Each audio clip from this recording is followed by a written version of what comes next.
And Alina, would you like to take it? I'll read out the question. It is easier to train non-fiction writers. How can we train more youngsters to write climate fiction? But before that, the role of fiction in the Anthropocene, Alina. Yeah, I mean, I think I'll just illustrate with this with like a very small example.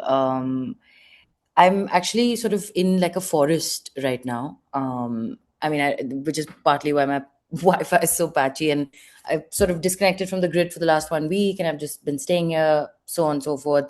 There's like langurs around, there's like monitor lizards, and the first 2 days, I was terrified, and I wouldn't walk places, I wouldn't cross the path because I was genuinely just scared. I mean, and then by the fourth day, I just couldn't care less. I was just walking wherever I wanted. I was like outside having my coffee. There was a langur right across, and we had like a bit of like a staring contest. And I was just thinking about, and I had this thought about exposure and sort of what we're really exposed to in our lives, right? Like, I used to live in Goa, so my connection with the natural world was far more, like, far deeper and more enriched than what it is currently in Delhi.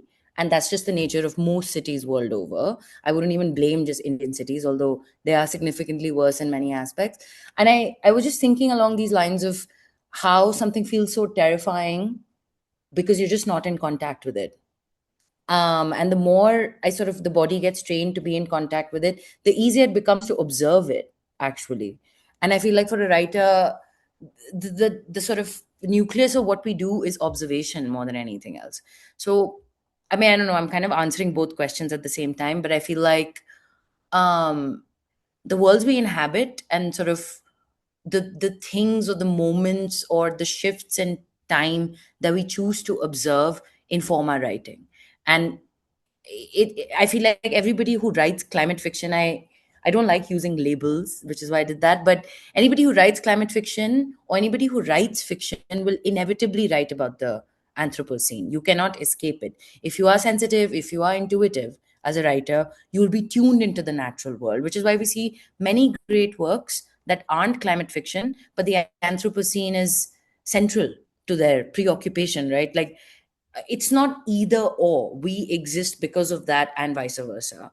So I don't know if that answers your question, but I feel like getting younger people to be interested in climate fiction is just a function of getting them to be interested in fiction, which is a function of probably ban social media and AI, So, I mean, that's reductive, but you know what I mean? Like, people just don't have the capacity to read, right? Like, our attention spans are completely, I mean, here I've been reading for like 8 hours a day.